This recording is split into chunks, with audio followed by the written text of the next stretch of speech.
Welcome back again sa aking channel. Today, magawa tayo ng preserve na bawang. Kaysa masira ang ating bawang, guys, i-preserve na lang natin para naman magamit natin ng mas matagal. Ayan, samahan niyo ako paano ko gagawin ang ating preserve na bawang. Ayan.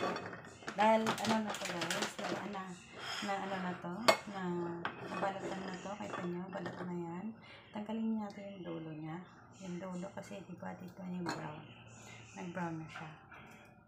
Yan, lagay natin sa food processor. Yan. Pwede naman guys na ganyan na yan. Tsaka sungalat ang sagwa kasi pag may makita kang brown na ganito, kita nyo ba yan? Ang sagwa niya, tignan pag nagluto ka tapos may brown. Usually dito kasi hindi namin pinapakulay brown ng bawang pag nagluluto kami kasi pumapait talaga siya. Kaya kailangan nating tanggalin yung dulo niya. Kung pang sariling gamit lang siguro to guys, pwede. Kaso nga lang, syempre dahil amo ang kakain, hindi pwede. O, trabaho natin yan gawin na maayos ang pagkain nila. Hindi pwedeng basta-basta na lang basta-basta na lang luto na hindi naman maayos. O diba? Ganyan yan guys, para magtagal kayo sa trabaho ninyo. Kung hindi nyo pa nagagawa ito guys, pwede nyo rin gawin yung bawang na sariwa. Yan. Kasi ganito na yung binili ni amo ko. Kaya, mas gusto ko naman to. Kasi ang hirap guys magbalat ng bawang, promise. Sobrang ang tagal magbalat ng bawang. Masakit sa kamay. Kita nyo ba yung ginagawa ko?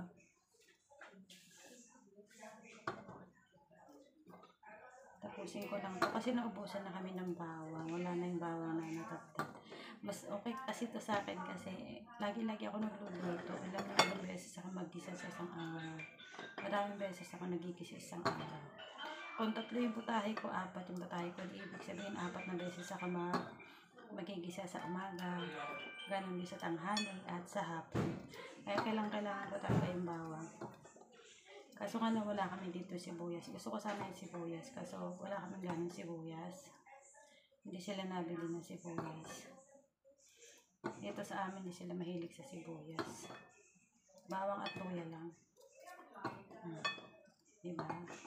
Ganito lang yan guys. Ang gawin ninyo para ma-preserve nyo ang yung mga bawang. Pag na tagal natin ito lahat,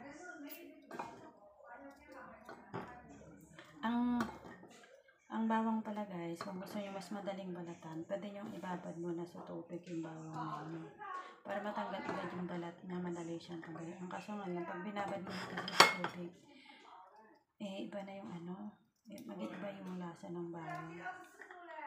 Siguro ibabad din sa bawang sa tubig bago nila binalatan.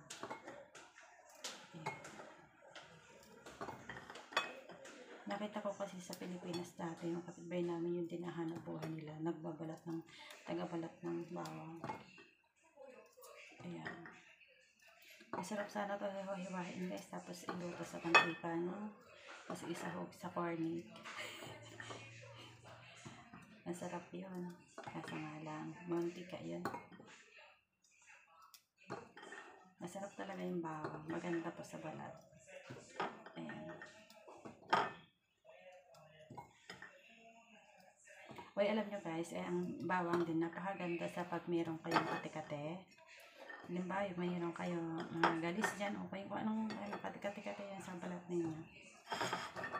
Lang kayo dito, magpitpit lang kayo ng bawang, tapos yun ang pangpahid nyo. Okay, magturok kayo ng bawang na ganito. Okay, i-grate nyo, kapaskasin yung ganun. Tapos yung juice nyo lang ilagay nyo sa balat ninyo, dun sa may mga kate. Yun ang gawin ninyo guys, para alam nyo madali lang matanggal yung mga kate-kate sa balat ninyo. Kasi ito antibacterial din to guys. Maraming gamot na nagagamot ng bawang. Pero huwag nyo sobrahan. Kasi baka masunog yung balat ninyo. Kasi ang bawang, mainit yung bawang. Pag nasobrahan nyo naman, mangitim yung balat ninyo.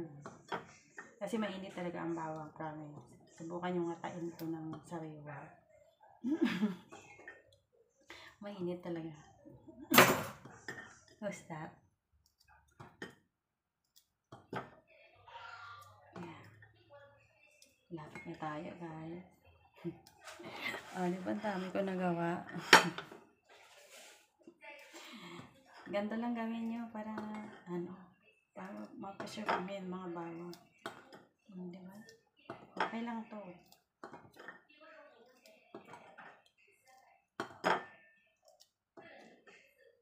Napakadali, di ba?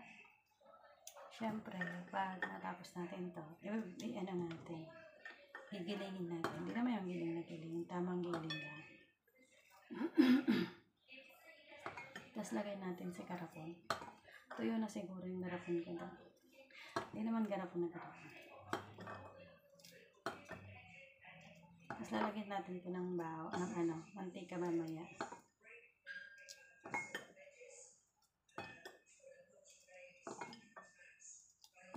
Diba? Nakatapos tayo. Ang dami natin bawang na magagawa nito. Then, at ito yung basura natin. Diba ang dami? Tiyaga lang, guys. Kailangan nyo lang talaga tiyagain. Tingnan nyo naman.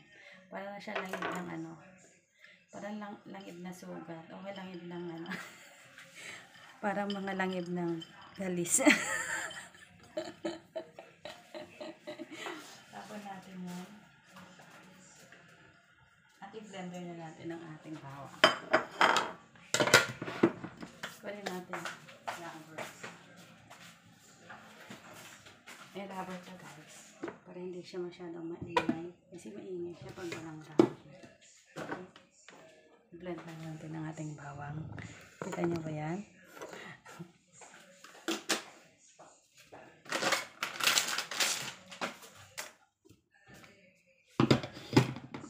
Make sure, guys, na pantay yan.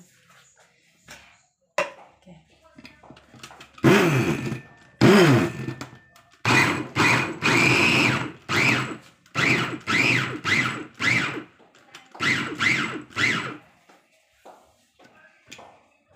Diba, guys? Ang bilis lang. Segunda lang siya. Pero sa meron pa kung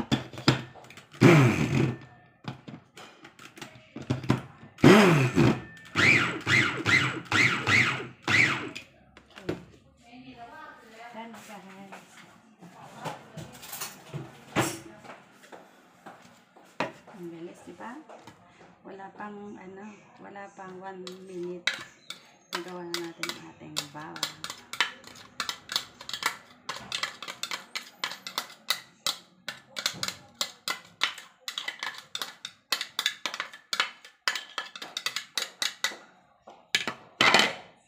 Tanggalin natin to. Dahan-dahan lang kayo dito, guys, kasi matalas to, ha. Yan. Pag yan yan sa kamay ninyo, naku.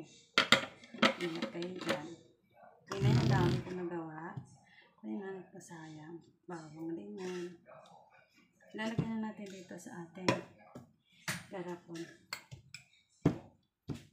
Kikita nyo ba? Kita nyo naman pala. Natin yan. Ang dami, no?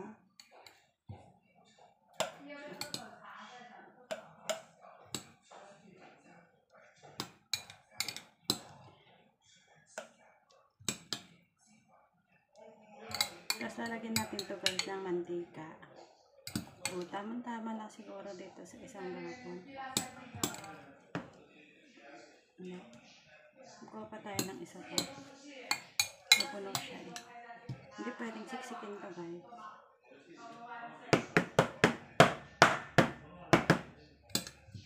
Hindi naman yung siksik na siksik. Ay, pwede ilagay natin yan.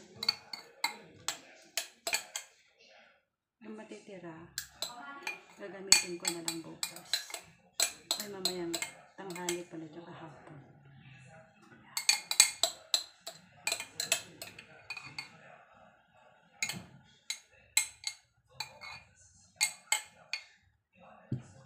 Diba? Sakto lang siya. Nalagyan natin siya ng mantika. Ito mainit to, guys, ha.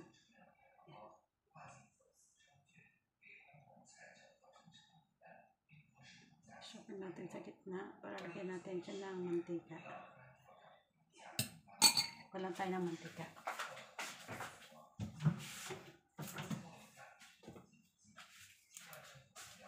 Ang gamit ko dito ay olive canola oil. Ayan.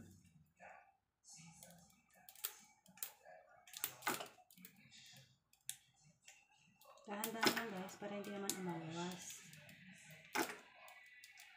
Kailangan malagyan lahat para mababad lahat yung bawang natin. Wait mo siya na mag-absorb sa ilalim. Mapuna sa ilalim. At syempre malagyan sa ibabaw.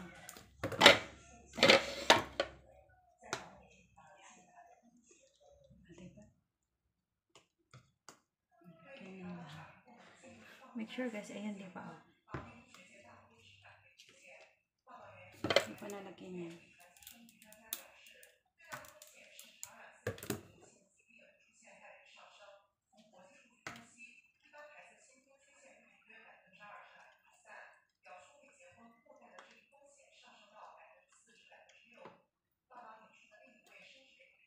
Kailangan malagyan lahat yung sa loob.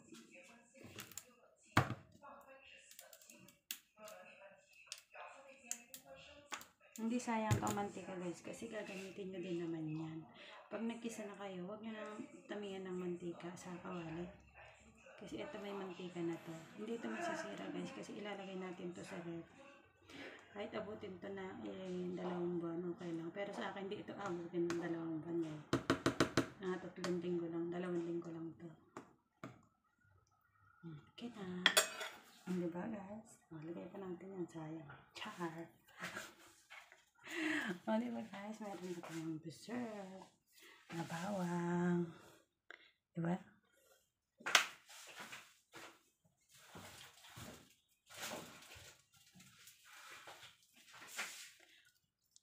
Ang ating preserved na bawang guys. Look. Yan. Yung hindi ko nabalatan. Eto na yun siya. That's okay.